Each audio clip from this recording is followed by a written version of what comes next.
On this video, I offer empathy and understanding for the pain, panic, and anxiety that come with bad relationships. Stay tuned.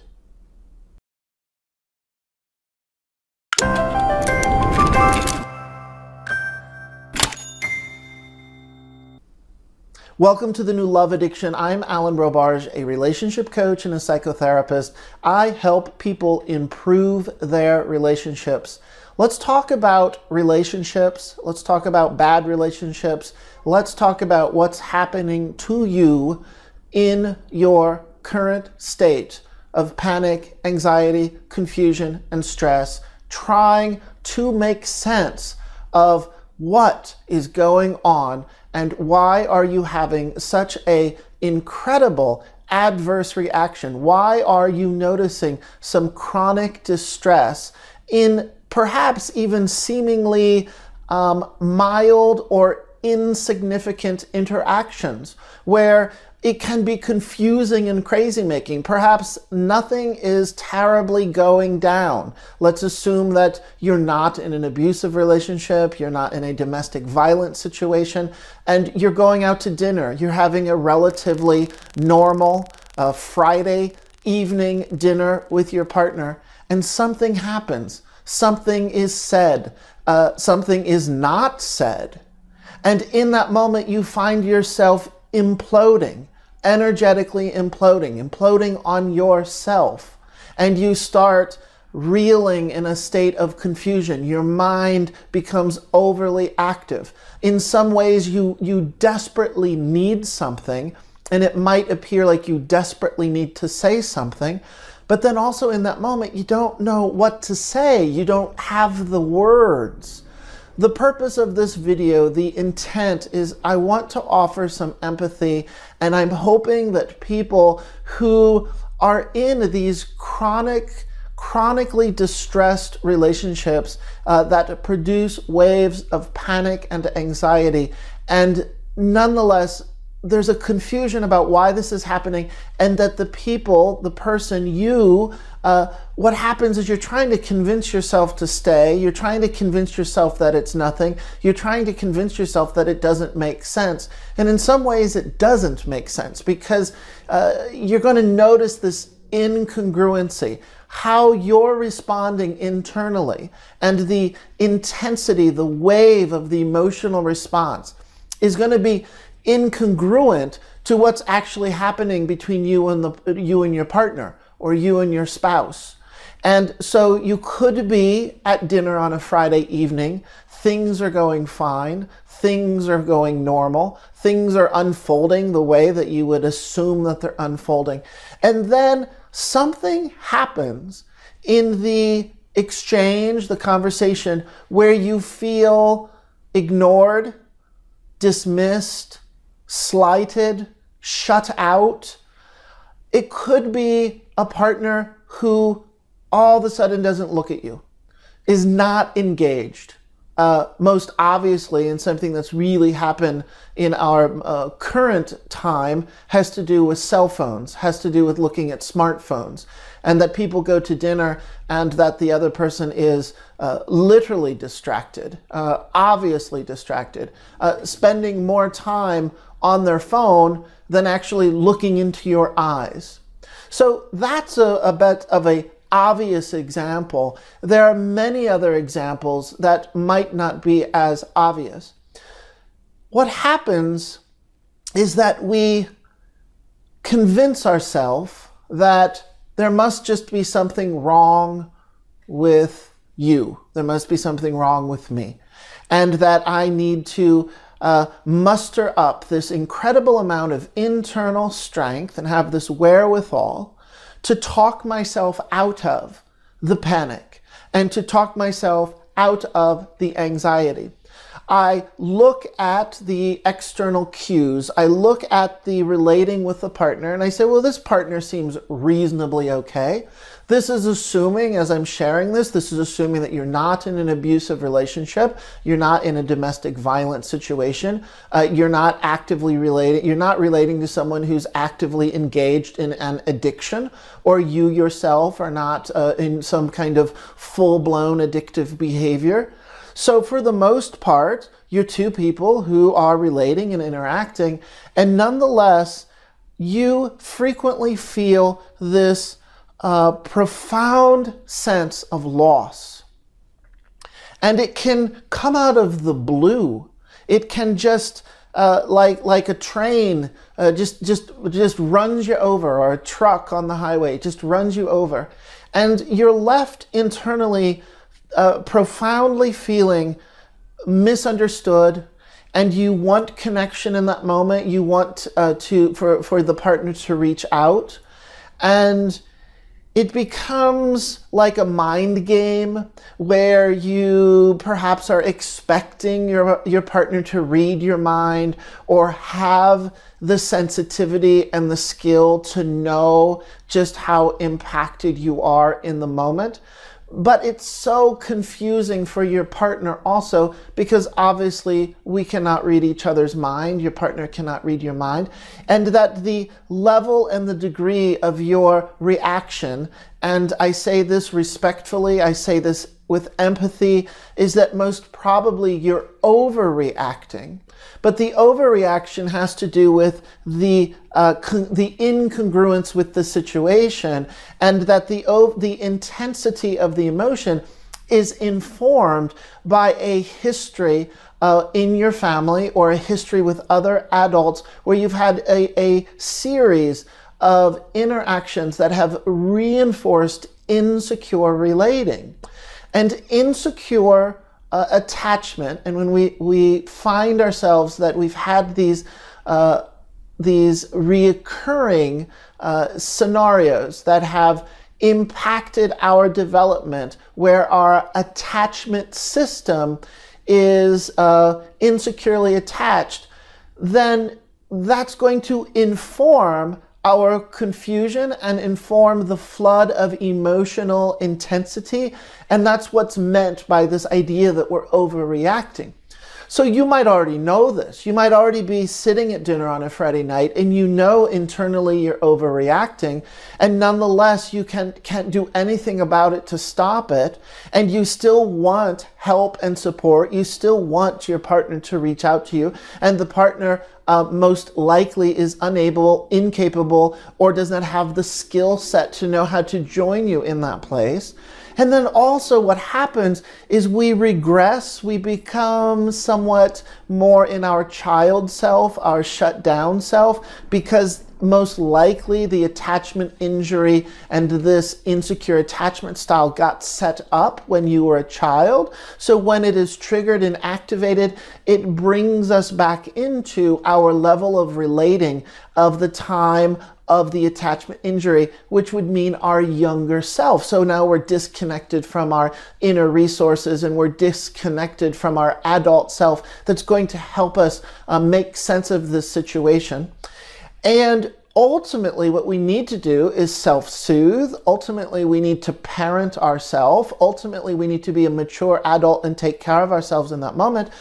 But we're so shut down and so triggered that we naturally want the other person to help us. And at the same time, the trigger very often is linked to, because a partner is insensitive, or a partner doesn't realize the level of care, the level of sensitivity that is needed for you to feel safe in relationship, that prior to the actual trigger or what causes the trigger is there's some need for reassurance to reinforce trust and safety. Do you understand me? Are we good? Do we see eye to eye? Are we on the same page? Are you here for me, partner? Do you understand who I am and what I'm sharing with you? And if your nervous system and if your brain is so highly sensitive and so very fine-tuned to noticing when you are denied that level of engagement. Then what follows is an activation in your nervous system, and you're going to feel panic, you're going to feel distress, you're going to feel anxiety. So this video, I'm trying to map out some of the dynamics of what's going on. But ultimately, what I'm hoping, the audience I'm hoping to reach and who I'm hoping will be watching this video is someone who is in pain, in struggling, and hurting, and that you are in a relationship that repeatedly creates a profound sense of confusion around attempting to love and be loved, attempting to relate, to give and take back and forth in relating in your relationship. And then at the same time, you find yourself very easily being preoccupied with what is the other person doing? Is he calling? Is he not calling? Is she going to come over tonight, or is she not going to come over tonight? There's this kind of monitoring the frequency of connecting and separation, and that you most likely will have a need to have a more frequent reassured, you need reassurance that yes, we are coming back together. Yes, we are going to connect this evening. Yes, we are going to have dinner.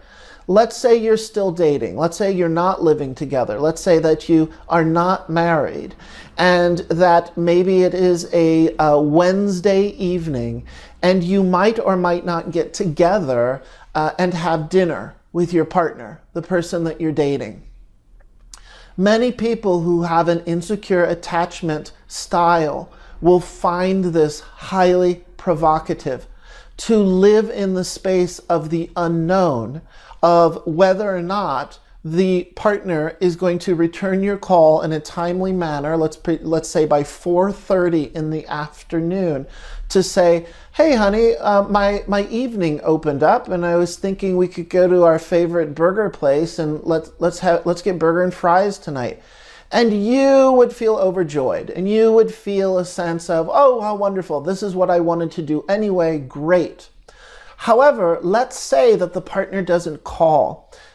He or she is at work. He or she might have other plans that he or she's still waiting to find out the verdict of those plans. Or maybe perhaps they just, they're just not thinking about it. They might go grocery shopping. They might do their laundry. They might call you for a burger and fries. It's really not a big deal. However, for you and your nervous system, it is a big deal. It is beyond a big deal. It is monumental. And that you'll find yourself in your nervous system waiting on pins and needles for the phone to ring, waiting to find out if you're going to have some connection with the person that you care about. Now, there is a thread of goodness here. There's an undercurrent of goodness. The goodness is, well, you just want to be with your partner. You just want to be with the person you're dating. You want to be with the person you love. Well, that's a no-brainer, of course. So that goodness is fueling your preoccupation and fueling your interest. If we separate out, however, that undercurrent of the very normal response of a bit of longing or a bit of anticipating being with your partner for this evening, that of all the things to do, if you had to choose laundry or hanging out with the person that you're in relationship with, you hands down, you'd choose hanging out with the person you're in a relationship with. But we're not talking about that undercurrent of a kind of basic excitement, a basic longing to connect. We're talking about something else that takes over in you that is driven and compulsive and very on edge, and there's an urgency, and that it can feel, even at times, and this is the empathy piece, this is the part of why I'm doing this video, it can feel life or death. It can feel so incredibly scary. It's frightening. There is a frightening feeling that gets activated that if you don't have dinner with your partner tonight, then something is being lost. And then a whole avalanche of fear-based thoughts come in, some catastrophizing, some paranoia, some jealousy, or you implode into a sadness, a very dark and deep sadness around feeling abandoned or not chosen. And you realize your partner, in the 45 minutes that you're doing this, your partner's at work, and your partner is completely unaware that any of these mental gymnastics are going on in your mind. The mental gymnastics of anticipating abandonment, the mental gymnastics of feeling rejected because you don't receive a phone call that says, "Hey honey, do you want to go out to dinner tonight?" So I'm offering this video to say, I get it, I understand, and this is so wildly painful, and it is frightening, and it is scary. And at the same time, most probably you have your adult self, you have your observer mind that says, get your shit together, get it together, pull it together, you're gonna be fine, come on, just call your girlfriend, call your boyfriend, or your good friend, your dude, and say, I gotta talk this out, I just really need to get my head on straight here. And so you're almost doing like Lamaze with yourself, doing this breathing work, like, and then you get the call, and then you pretend everything's fine. You go, oh, hi, how are you? Hi.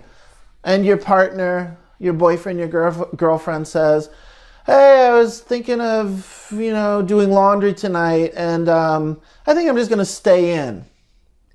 And then you play it cool. You go, oh, okay, I was hoping we'd maybe have dinner, but yeah, if you don't want to get dinner tonight, maybe we'll do it tomorrow or, on Friday or whatever. Okay, good, yeah, you'll be home doing laundry. And then your partner says, okay, I'll call you later. And then you say, okay, call you later. And then you hang up. And during that whole time, you were crushed. And then panic takes off again. There's this immediate sense of loss, like nothing else matters. And that this dinner, this one evening, it was so important to make sure that you get together. Now, some people, they cannot manage this feeling of intensity, and so they will need to do things to try to get their relational needs met anyway. So they might come up with some kind of harebrained idea or some kind of sort of an excuse to have connection with your partner. Since you're not getting to get together for dinner, you might call your partner and say, hey, since you're doing laundry, do you remember your sweatshirt is in the trunk of my car? And since I'm driving by your house anyway, I'm gonna drop it off. I'm just gonna swing by and I'll give you your sweatshirt because it's all dirty and you're doing laundry. So you come up with some kind of plausible, totally, and then you're assuming you're in a relatively good relationship and your partner has no reason not to want to see you. So your partner say, oh, okay, sure. Yeah, stop on by, sure. And the partner might say, you sure you want to come over and drop off that shirt tonight? You can just give it to me when I see you on Friday. And then you say, no, I'm fine. It's so easy. Doesn't worry. I'll just drop it by. And you're really trying to get your attachment needs met. You need some type of proximity and closeness that's literally through being in the presence of the other person, that your bodies, you'll be able to breathe together. It's called limbic resonance. There's processes going on in your brain that allow both people, they start to sync up in their cadence of their communicating. Their body language starts to mirror each other. And all of these things, and just imagine your partner's glad to see you. And says, oh, wonderful, you're here, come on in for 10 minutes. I'm doing laundry, I really can't talk that much, but come here, give me a hug. And when you get that hug, then that feels like you're calming down. The primal panic, the distress, the activated nervous system has managed to find some comfort and has managed to get the reassurance that everything's okay, and that my partner is doing okay, and we're smiling at each other, and we happen to see each other. And for some people, that can be enough. And that you might be able then to say, okay, good, after this 10 minutes, I'm leaving now. Thank you so much. Have fun doing laundry. And then it's not your most preferred evening, but you have satisfied the need to find some comfort and safety through touch and through proximity and through presence. And this helps your nervous system calm down. Now, let's say in these scenarios, these examples that I'm offering, that you're actually in an unhealthy relationship. You're in a dysfunctional relationship. You are in a bad relationship. And again, to repeat, I don't want to confuse it by incorporating the layers of abuse and layers of domestic violence, layers of extreme emotional withholding or manipulation. So that's not what I'm talking about here. I want it generally to create a scenario that both people are doing the best that they can do, and nonetheless you're not the right partners for each other.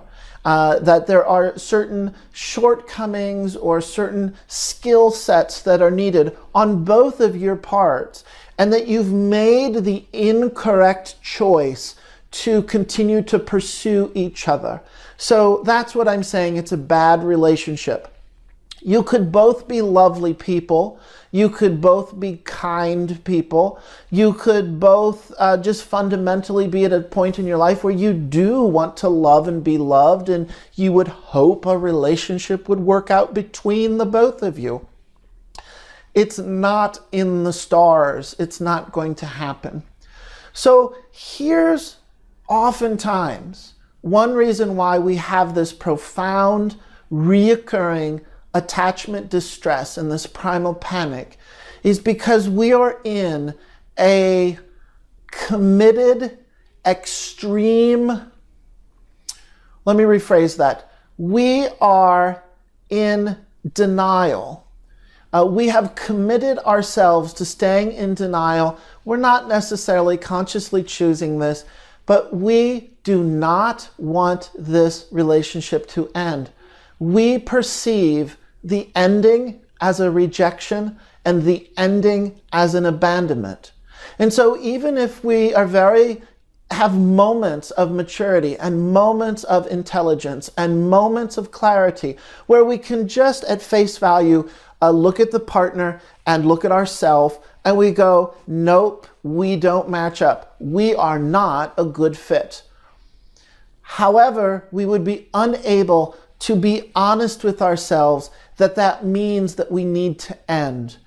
If you have an attachment injury that is unintegrated, it is an attachment trauma that is unintegrated and keeps getting triggered and activated, and you're with a partner who is not the right partner for you, you nonetheless will stay hooked in the system and stay hooked in this unhealthy relating because it is too profoundly crushing and overwhelming for your nervous system to manage the intensity of this level of fear and panic and isolation and abandonment, the fear of rejection and the fear of abandonment that is going to follow.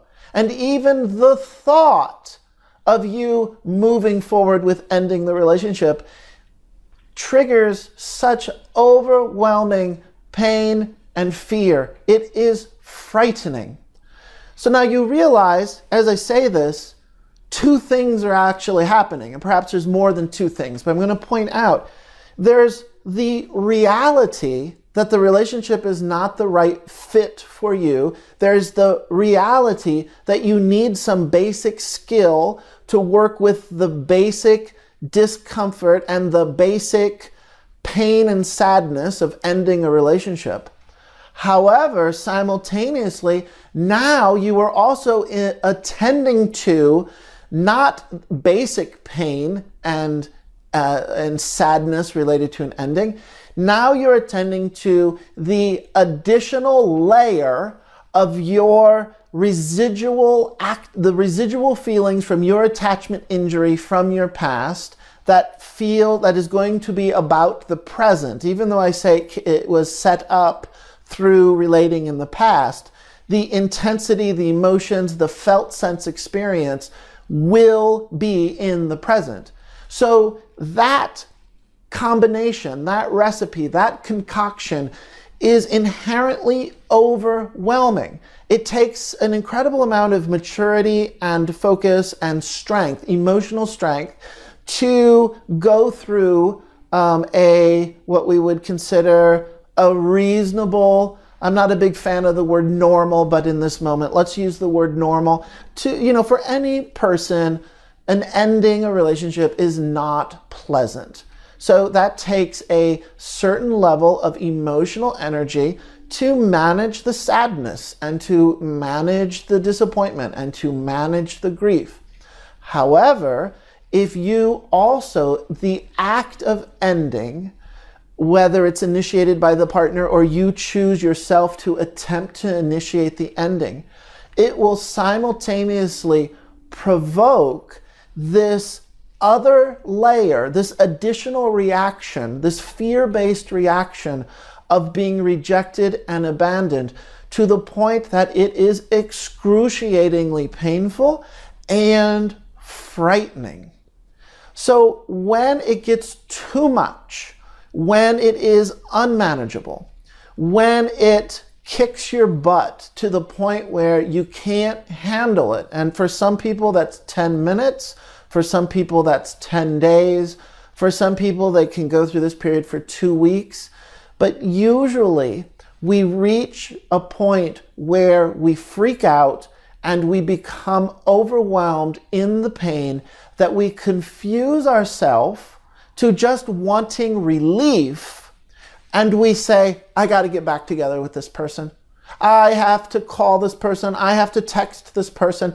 Wait, I changed my mind. We need to get back together. We need to be in relationship again. I really care about you. The fact that I feel these feelings so intensely, that's proof, that's information, that is evidence that I love you so much. And so now we need to be together. Please, please, please. Maybe there's some begging. Maybe there's some renegotiating.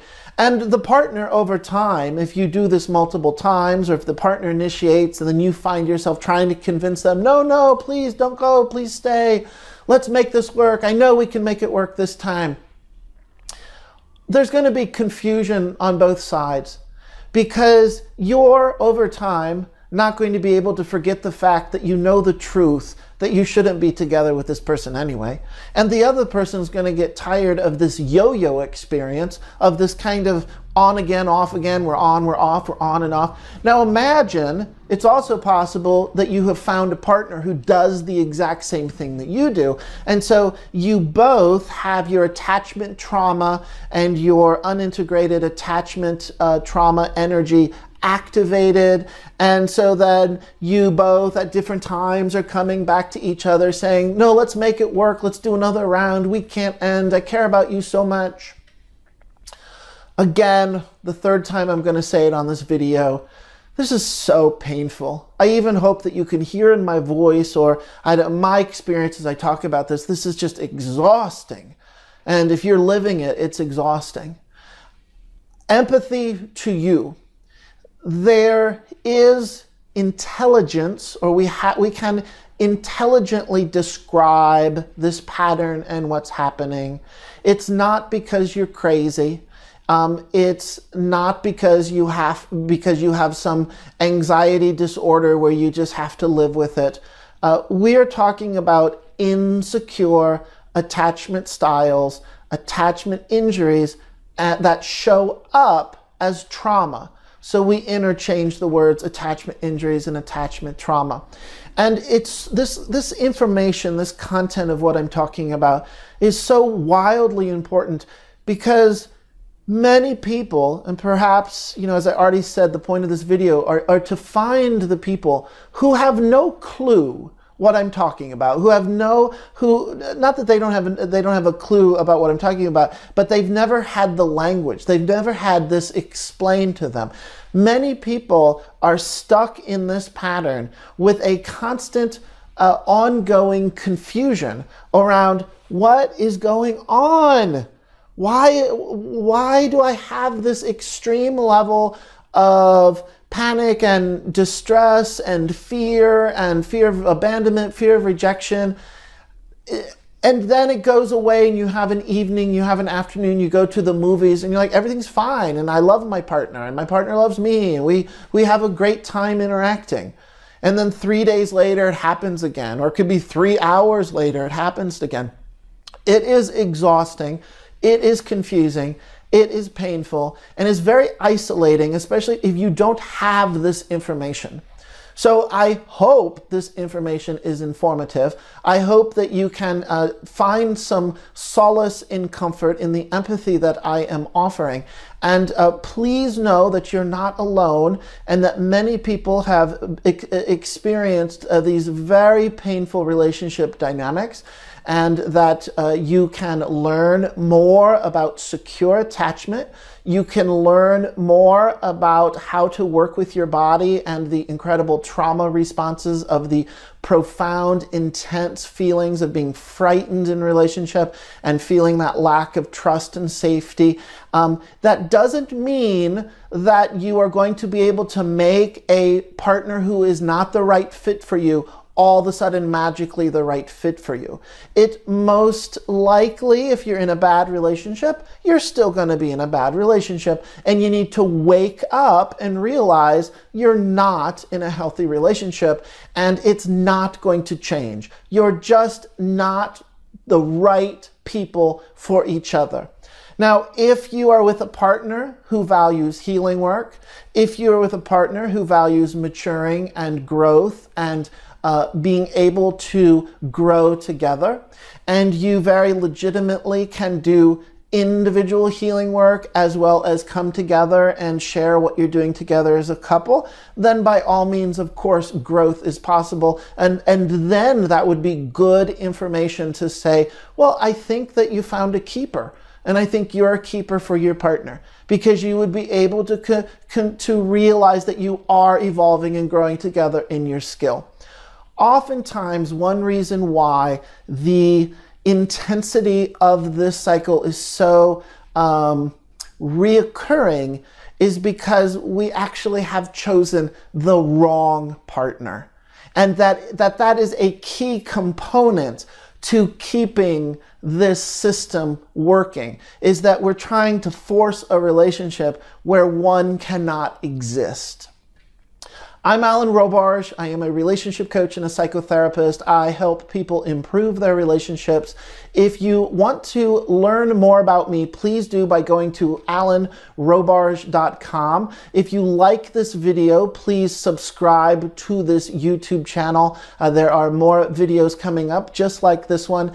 And then lastly, if you like the content that is being shared here, there is a Facebook group called The New Love Addiction, and I will include the URL here. If you want to join that Facebook group, please do. And there are a number of lovely, amazing, intelligent people who share their insights about these dynamics and about what is secure relating, what are healthy relationship patterns, and how do we continue on a path of growth and maturity so that we do not continue to repeat these old patterns. So if that interests you, please join the group, and thank you for watching, and I will see you next time.